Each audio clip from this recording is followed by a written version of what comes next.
Hello and good day from Brisbane, Australia. My name is Serge Lode.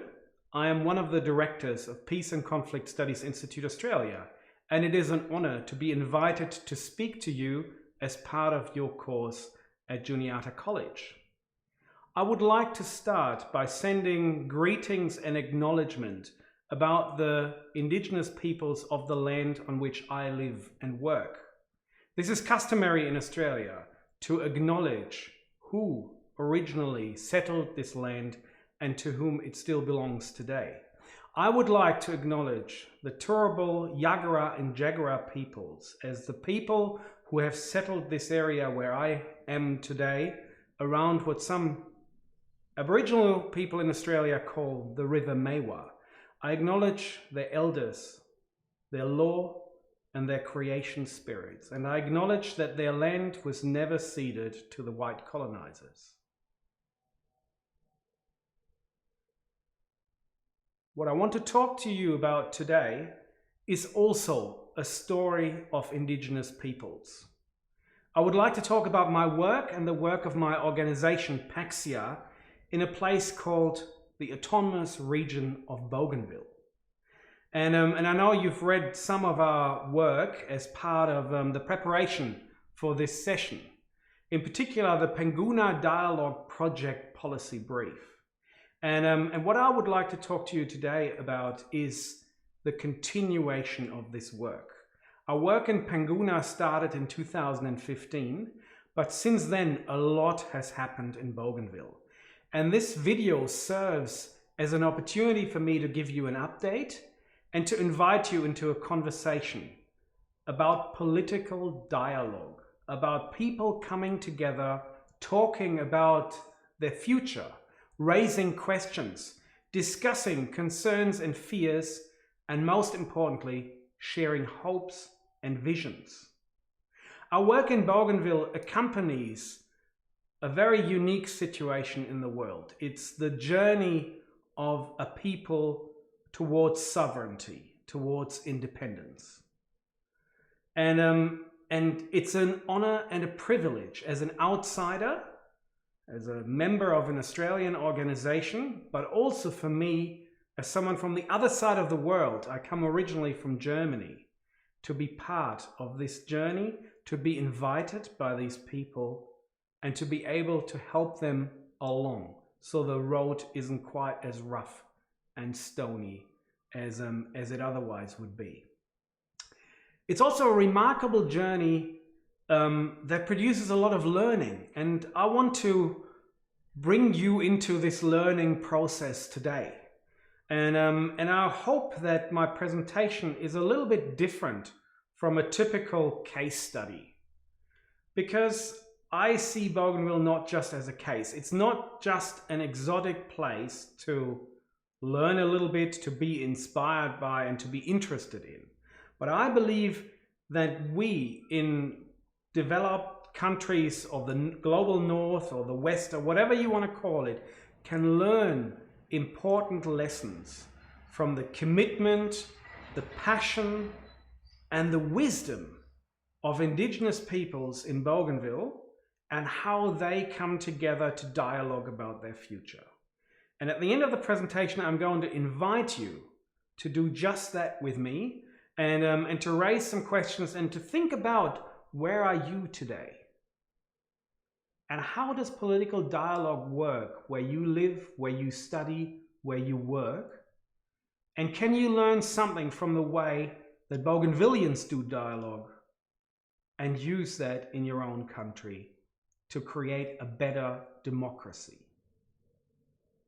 With that, I'm going to switch this camera off because it's a lot easier for me to actually talk to you without being on screen constantly. I hope you forgive me. You'll be hearing my voice as I guide you through a number of slides discussing PaCSIA's work in what's called the Bougainville Referendum Dialogues and the Bougainville Transition Dialogues. Follow me along.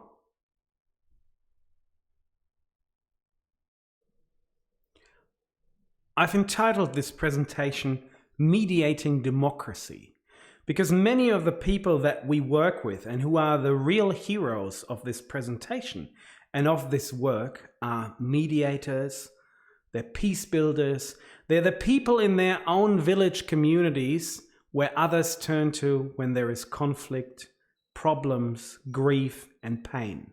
They're the listeners, they're the go-betweens, they are the ones who bring people together who may have raised arms against each other or who do not want to speak with each other anymore.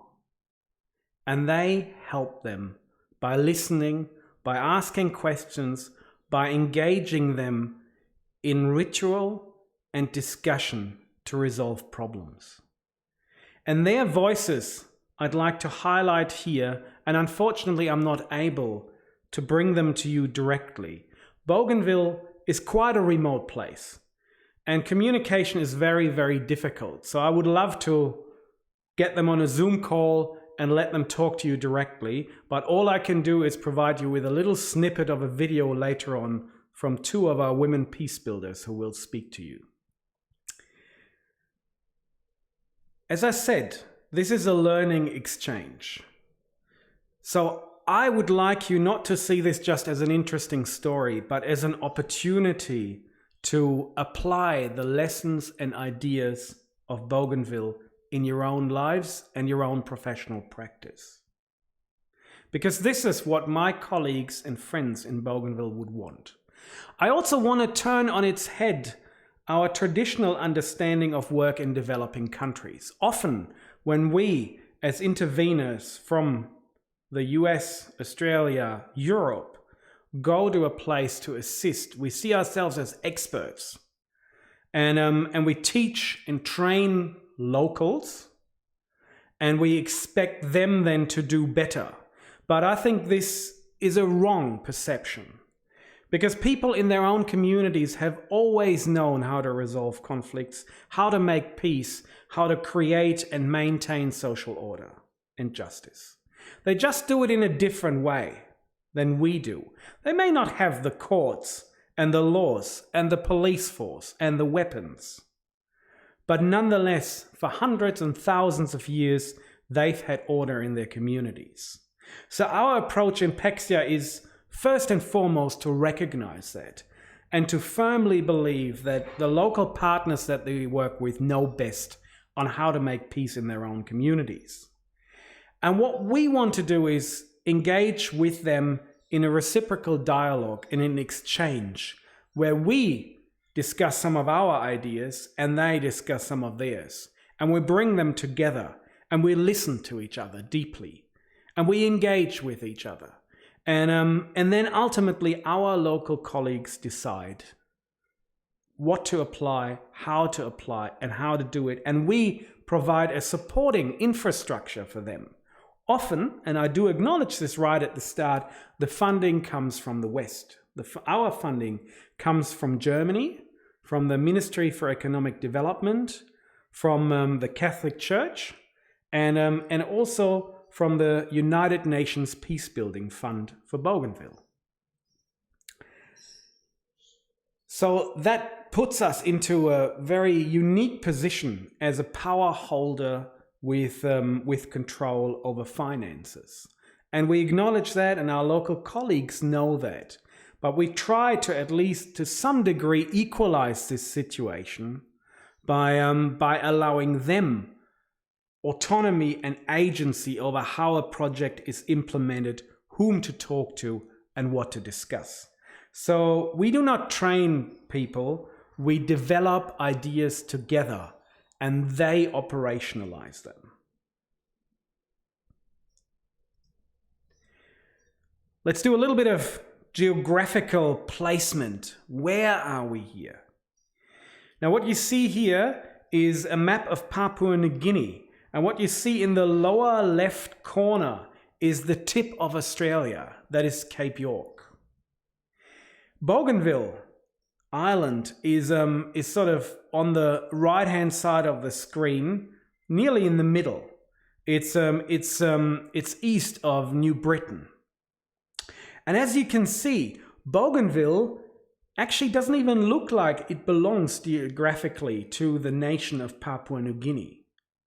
It is part of this chain of islands that's called the Solomon Islands, and it is geographically the northern island of the Solomon's chain. Politically, Bougainville is part of Papua New Guinea. It has a checkered history, originally colonized by Germany and then taken over by Australia in World War I. Since 1975, when Papua New Guinea became independent, Bougainville has been politically part of Papua New Guinea. What you see here is the latest map of Bougainville Island, and you may be able to see this in the north. There is actually a thin passage of water between the main island of Bougainville Island and Buka Island in the north. Currently, the capital of Bougainville is on the southern tip of Buka Island in what's called Buka Town. Previously, the capital was in a place called Arawa on the east coast of the main Bougainville Island in the middle. If you have a look at the map, you see the word Penguna. That's Penguna district, where the Penguna mine was. And that's where on the coast Arawa is located. Even though they've been part of Papua New Guinea for a long time, Bougainvillians are ethnically and culturally different from mainland Papua New Guineans. This starts with their skin color. Most Bougainvillians are almost completely black in skin color. And most Papua New Guineans have a much more reddish tone in their skin. Unfortunately, this sometimes also gives rise to ethnic discrimination and racial stereotyping on both sides of the divide. But it serves to highlight that Bougainvillians see themselves as different and have never seen themselves as part of Papua New Guinea. However, their island harbored one of the greatest riches that Papua New Guinea as a country benefited from, the Penguna gold and copper mine. And this mine is also central to the conflict that didn't just break out in the 1980s when the war began, but even before, because the mine was always contentious, and even at the earliest explorations and prospecting that took place, local women in particular, who are the landowners in Bougainville, resisted the efforts of a foreign mining company, Consing Rio Tinto Australia, to come in and explore. However, it did not help. The mine was opened against the will of the people, and it became one of the most contentious issues in Bougainville and Papua New Guinea. And it was the key sort of piece that brought everything to boil over and led to a decade of civil war from 1989 to 1998. Bougainville was actually the scene of the bloodiest conflict in the South Pacific since World War II. What happened is that local landowners originally were extremely dissatisfied with the unfair distribution of revenue and the environmental damage that was caused by the mining company. They started to rise up after negotiations had broken down and sabotaged the power pylons. They used the explosives that came from the mining company to blow up the power pylons and to sabotage other equipment. Then Papua New Guinea sent in their defense force to protect the mine, and the Bougainvillians established the Bougainville Revolutionary Army, or BRA. And the fight of the BRA became more than a fight against a mining company. It became a fight for independence, for a separation of Bougainville from PNG. Later on in the conflict, after even PNG's defense force had withdrawn already, PNG equipped and supported the so-called resistance against the BRA. Human rights violations happened on all sides of this conflict. Not just from the PNG side, but also from the Bougainville Revolutionary Army side. There are terrible stories of gunships from the PNG army firing on defenseless villages. There are also terrible stories of how the Bougainville Revolutionary Army was sort of torn apart by factional wars. BRA fighters also distrusting village communities. There are stories of villages burned down, women raped, and people chased into the bush. It was atrocities on all sides. There was a blockade from Papua New Guinea against Bougainville, a naval blockade. Medicine and supplies were running short. And all of this, the war between Bougainvillians and people from PNG, and then the war between Bougainvillians amongst each other, and the shortage of important supplies caused nearly 20,000 people to die over the decade.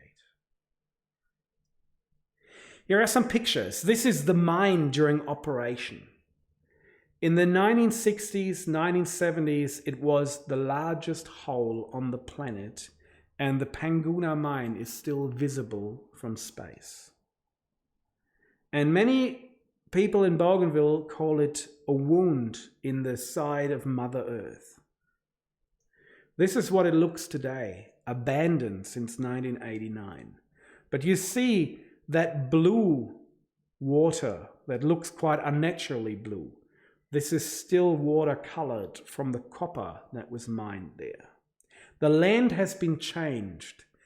Where this pit is was a mountain with villages and grave sites on it. And this mountain has been torn away, and the ancestral burial places of people have been destroyed. This is the river that runs through the mine area and runs all the way to the ocean, and you see that color still heavy from heavy metal pollution, even today. I took this picture, I think, in 2015.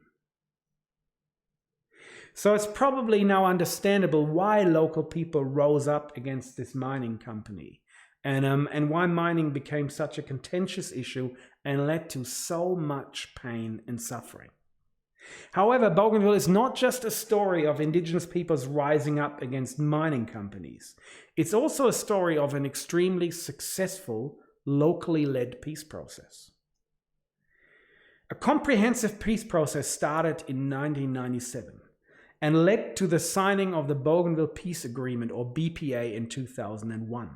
It led to the establishment of the autonomous region of Bougainville with its own constitution inside Papua New Guinea, and the election of the Autonomous Bougainville Government, or the short form ABG.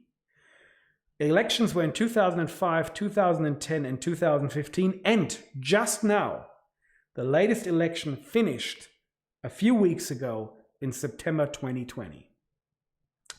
A drawdown of powers from PNG national government to the ABG.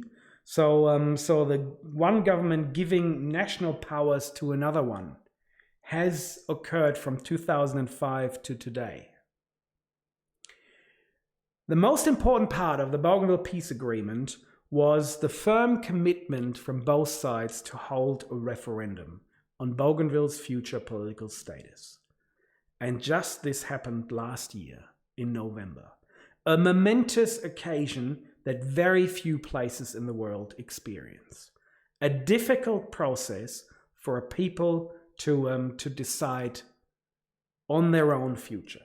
And a difficult process for two governments, the ABG and the national government of PNG, to negotiate how this referendum would be held, and what question would be asked and what it would mean. And I'll get to that in just a minute.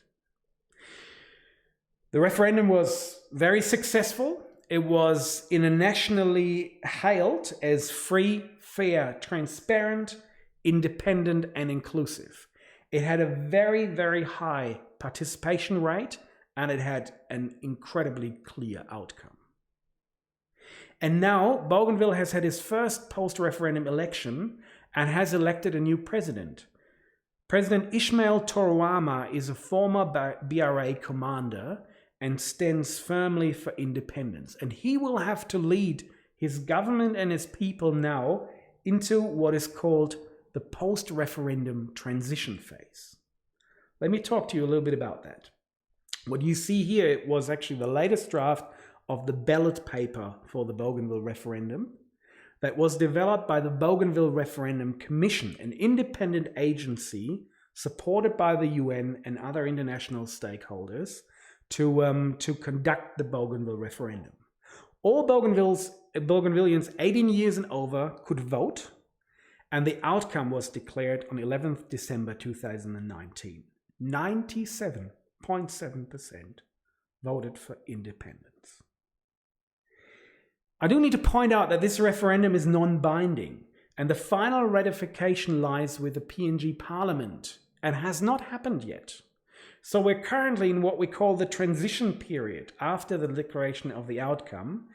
And the aim of the transition is for the two governments to consult on the outcome and to prepare a law or a package that can be put to the PNG Parliament in 2022. So this is the vital period where that clear vote from the population now needs to be put into a political agreement between the two governments, and that can hopefully be ratified by the PNG Parliament. So many things are still up in the air. So far for the history lesson, let me now actually talk about our work and what we do. We're a small NGO based in Brisbane, Australia, and as I pointed out, we work in partnership with local people.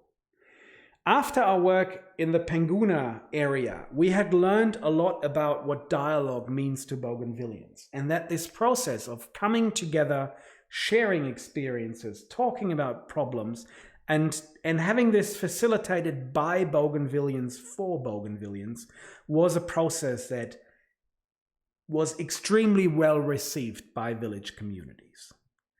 And the logical step was, from 2015 onwards, to take this process out of Panguna and to apply it all over Bougainville in every electoral district. The Bougainvillians call electoral districts constituencies, and there's 33 of them. And to use this process to talk about referendum, and later on, from 2019 on, transition.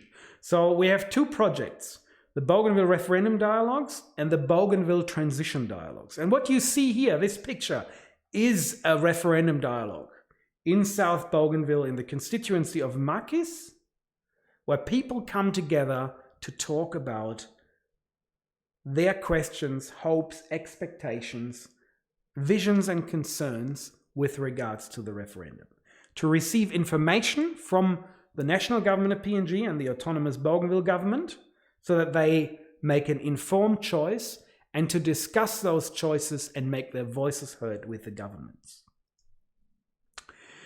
So we were able to establish a partnership with the ABG, the Bougainville churches, and a group of more than 100 local facilitators from all 33 constituencies of Bougainville.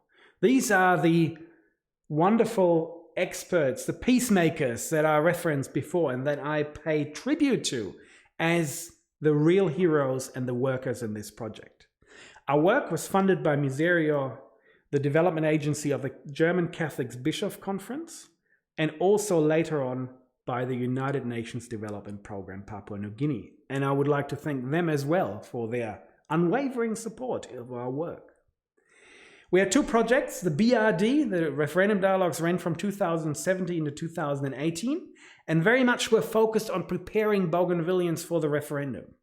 And then the Transition Dialogues started in 2019 and are still running, and are focused on the post-referendum transition and the next steps in that consultation process.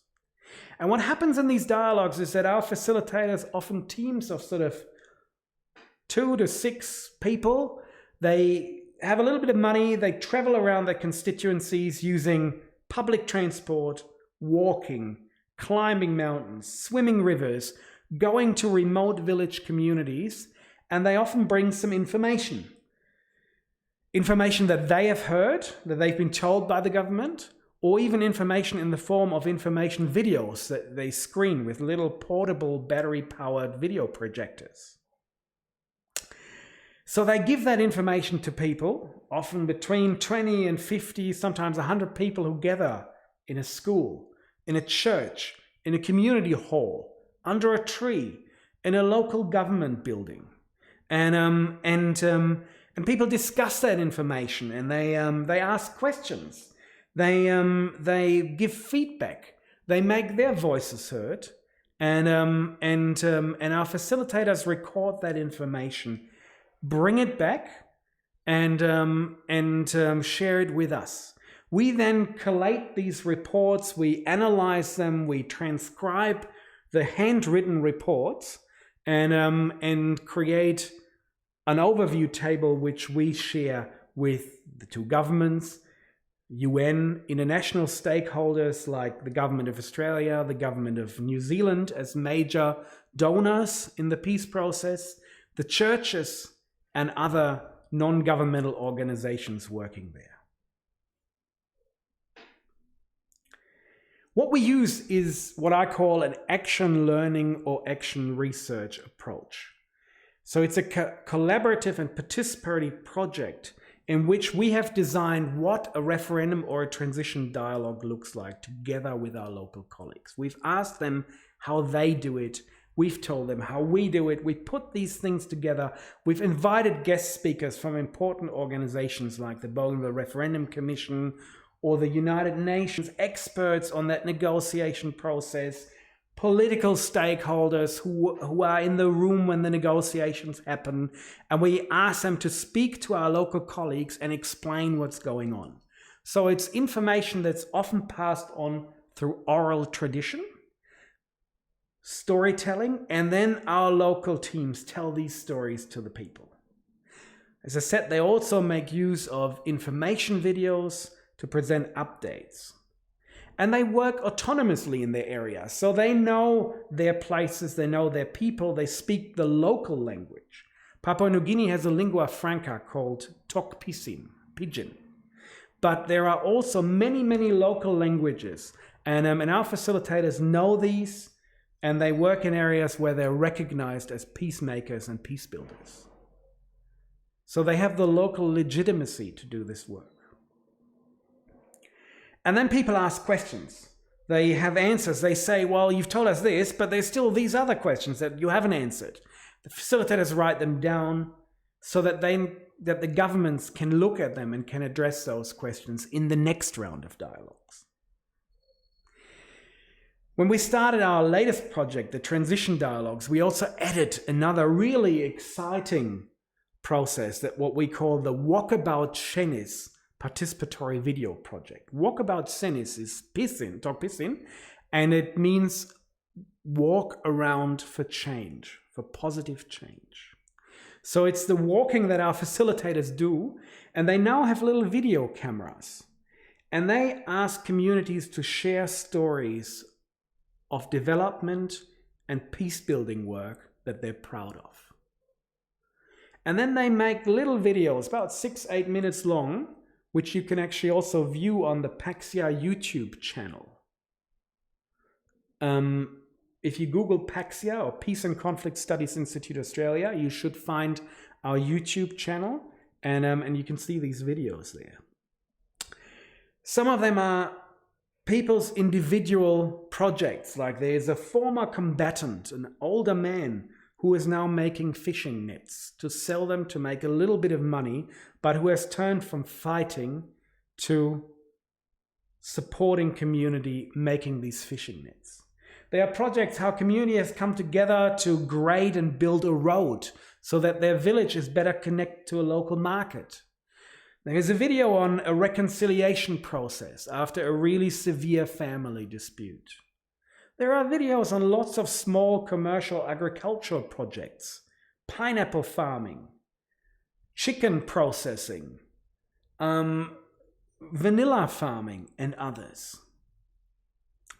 And what happens is the facilitators make these videos and we then help them to download them from the cameras, to edit them, and to put them on USB sticks so that they can be shared again when they go to a different village. What this does is it addresses some of the collective trauma and fear still prevalent in Bougainville. After so many people died and brother fought brother, there is deep distrust within the population. People from north are afraid of people from central. People from central distrust people from south. People from south distrust people from north and central, and so forth. Sometimes people don't even know what happens in the village on the other side of the mountain because they have been driven apart by the fighting during the crisis. So these videos are a way to bridge that gap, to see that everyone is working for peace, that brother can learn to trust brother again, and that everyone in the villages has a great story to share. It's a process that helps to what we hope to establish a unifying pride amongst Bougainvillians and address fear and uncertainties. In all of this, we act as a coordination hub. We collect reports, we transfer activity budgets, we pay individual facilitators, and we liaise with government and other stakeholders and create opportunities for facilitators to inform themselves, their communities, and to connect with each other. It's very expensive and difficult for people to travel in Bougainville. All travel is either in small, dangerous boats or using big four-wheel drives. There's no proper roads. It's through the jungle, and it's very difficult and very expensive for local people to engage in this kind of travel. So being able to bring them together with some of the funding that we have so that these people can actually talk with each other and build relationships is an important part of the project. And over time, since we started in 2017, we've established a real network of peacemakers who have each other's phone numbers, who assist each other, who contact each other and work together, and who become a role model for their whole society. Let's share some pictures with you so that you can see some of this. This is the original design dialogue when we started, when we were trying to come up with the idea of what is a referendum dialogue. And we worked hard in this beautiful location in North Bougainville called Chabai, where the Netherest Center for Rehabilitation has its headquarters, and we were invited by them and were able to use their peaceful facilities, sit together for 10 days to share stories about how we do dialogue and to develop a process and a work plan. We had speakers from the government. We had lots of input into that process, and there was kind of a collective voice that was developed over time. This is a good picture because what we're doing is we're actually collecting words in the local languages to describe the idea of dialogue in Bougainville. You can see Haku, which you see at the top there, is the northernmost constituency on Buka Island, and they call it Rarere. Halia is a little bit further south, and the language is quite similar, so they call it Harere there. But if we go further south, for example, to Torokina, it's Wagomana, very different language. So we're collecting these so that facilitators have a way to explain what we want to do and how it works to their people in terms that make sense, and to connect this new process also to what was there before, to Bougainvillian custom. This lady is my good friend and colleague Dominica Rovokea from the constituency of Evo Torao in central Bougainville. And you'll see her later on when she's going to talk about her experiences with this dialogue. We trialed this in a village community in the constituency of Selau, where the facilitators went out and basically did a pilot dialogue with local people there. And then we reflected on it together. We made a work plan, and we do this every year. Who starts when and where? Who are the teams? Where do people say they want to work? Because they know the places best that are suitable to host these dialogues. People discuss information about the referendum, the history of the peace process, requirements of the peace agreement. But they also discussed what questions communities wanted what question they wanted on the ballot paper. So it was a way for the Bougainville Referendum Commission to get some feedback on what the ballot paper should look like. There was feedback for the government on what information Bougainvillians needed to make an informed decision. And this has greatly informed the public leaflets and information materials created by the governments. People have asked questions about the future of Bougainville, the length of the transition process, the consequences of independence, and the capacity of the government to deliver services. They have provided views on the best strategies for economic, social, and spiritual development. And they have named priorities for the governments to include in their transition consultation process. And this has often informed the negotiation position of at least the autonomous Bougainville government in these negotiations. So we do believe that there was really a vertical dialogue happening. It wasn't just people in their own community talking and learning about each other, but they were also talking through these facilitators with their own government and telling their government what they wanted to happen. Not all of these suggestions were taken up, but they certainly helped the government greatly in designing their own approach. More pictures of these discussions. People watch videos, they talk with each other, they raise questions. Sometimes they work in small groups. Sometimes they work in the large plenary here. So this is just an example where I wrote down in the beginning what we could ask, how a referendum dialogue at the time, this is from 2017, what it would look like and what questions could be asked. And this is what we developed together, and people then took that and used it and further refined it and changed it. And we met with them a few times. We travel about 2 to 3 times a year to Bougainville, meet with them and debrief and further develop these ideas.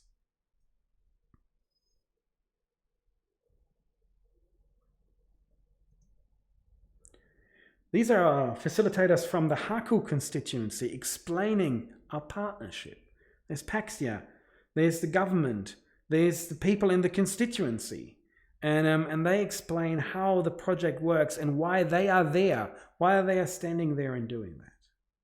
They make their own posters out of old bags of rice and they are incredibly creative in explaining the process and where negotiations are up to. A little bit of sort of information. We held in the BRD 707 dialogues over 2 years with nearly 30,000 participants. And we're really proud that it's almost a 50-50 split between men and women, and that we had also almost up to 10% of young people there. In the BTD, we've then sort of kind of particularly focused on more young people as the future of Bougainville, and often a group that is disengaged. So we really asked our facilitators to see if they could hold dialogues at schools and inform the youth population. So far, the project isn't finished, and there's actually many more now that I talk about these numbers that we haven't put into our database yet.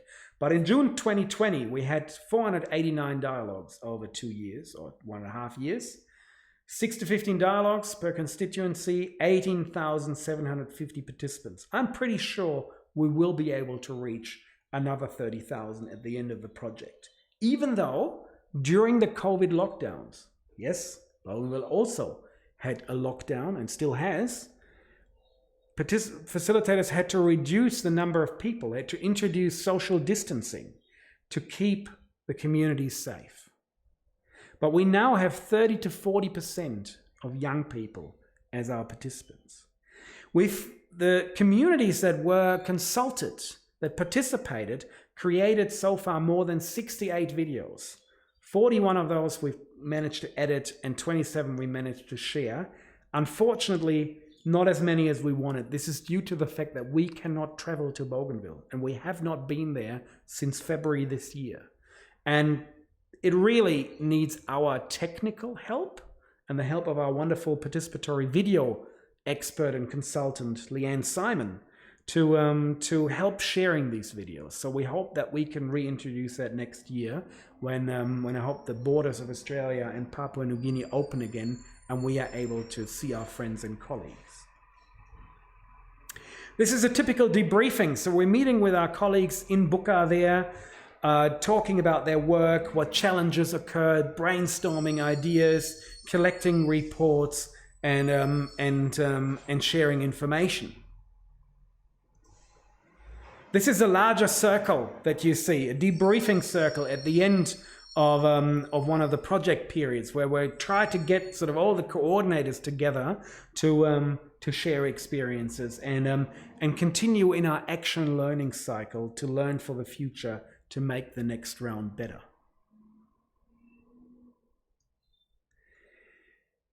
There's lots of outcomes, and I'll just summarize some of them, but clearly the communities say that dialogue is the most appropriate tool for political discussion and information sharing. It's much better than written materials, better than video by itself. It's better than someone giving a speech, because they can talk back and raise questions. They can engage with the information. So the opportunity to provide feedback, to ask clarifying questions and discuss different views in the community was found to be valuable, and was what helped people to become what they called referendum ready in November 2019. It gave them confidence to go and make their mark on the ballot paper. Data from the project informed the negotiations between the two governments and was used by the ABG Media Bureau to draft key information messages for the population. It's been shared with lots of international stakeholders who have found it incredibly useful for their work. And these dialogues have done more. They have supported and inspired local reconciliation processes and the ongoing process of weapons disposal. Facilitator teams have made contact with the remaining rebel factions that have not joined the peace process and have been allowed to do referendum dialogues in what are otherwise called no-go zones. The project is now in its second phase, focusing on the post-referendum future. I'll just give you the example of what a report looks like that our teams prepared. So this is what it looks like, and there are some of the questions that people asked, or that they wanted to discuss. So we've got thousands of these reports that we regularly collect, and often actually our facilitators send them via Dropbox or WhatsApp. They just take a photo of the piece of paper, send it via WhatsApp. Communication, as I said, is really difficult. So even phone calls from Australia to Bougainville are difficult, so we've got 3 smartphones there, and we provide people. We recharge their monthly credit, and they can use a little bit of mobile internet that's accessible to send those reports to us.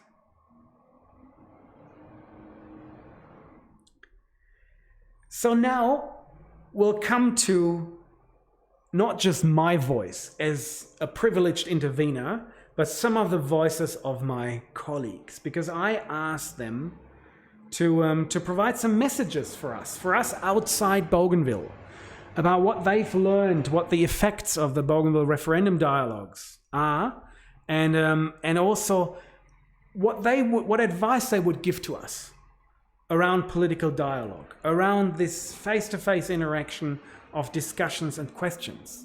So please listen to 2 very experienced women peace builders, and consider their words. And I hope this gives you a bit of an insight into the thinking of our local colleagues who do the hard work in this project.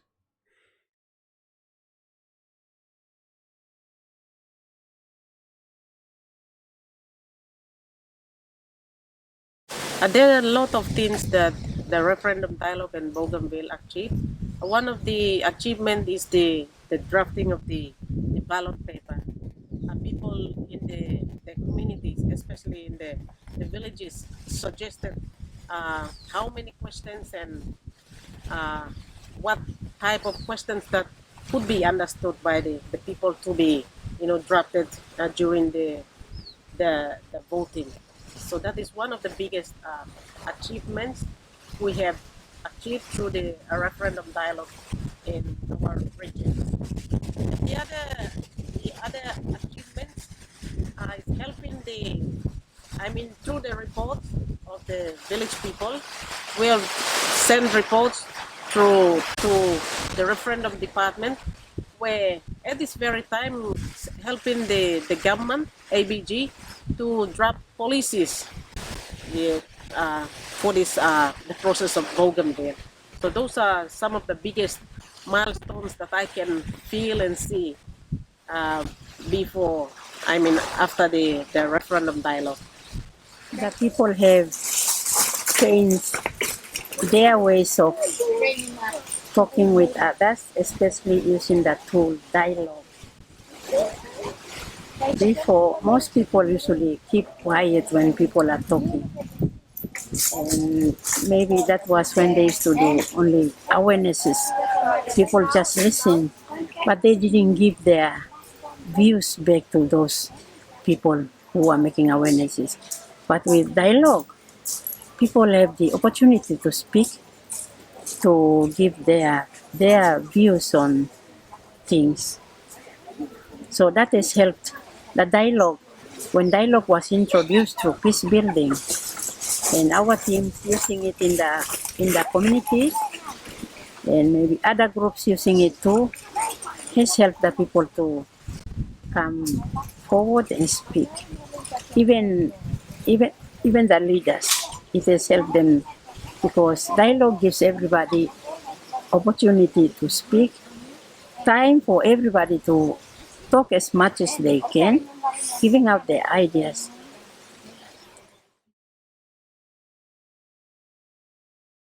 Maybe I would say that they can take their time to listen to people.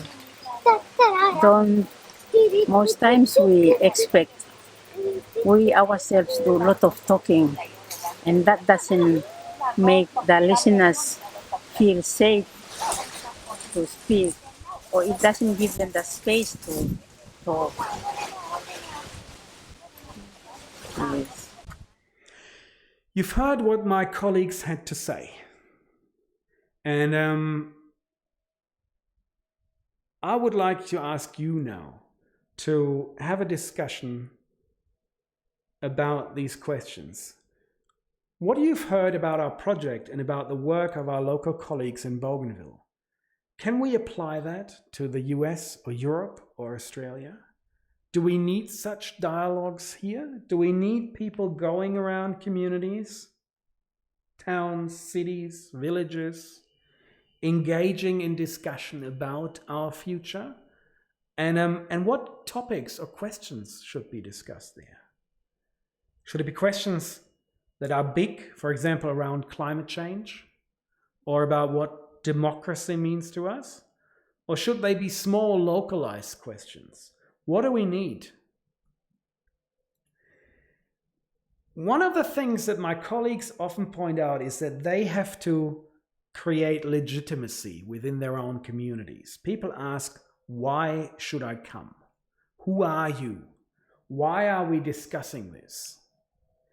So there is a question about who has the legitimacy to stand there and to ask communities such questions. So maybe have a discussion about who or which organization where you are can facilitate such dialogues. Who would be allowed to do that and who wouldn't? Is this something that a political party should do? Or is there an independent organization? Should it be the role of a university, for example? Who can do that? And what are the barriers? Why is it not happening? Who stands in the way, and why do they stand in the way? Can these barriers be overcome? These are the questions I want to leave you with, and I really would like to thank you for your attention and for sticking with me. I hope it was interesting. I hope it wasn't too long. This is our organization. You can find out more about our work. You can read some of our reports on our website there.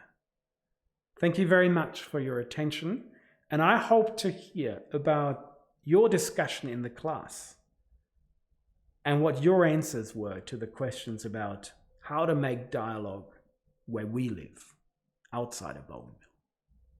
Thank you very much. Bye-bye.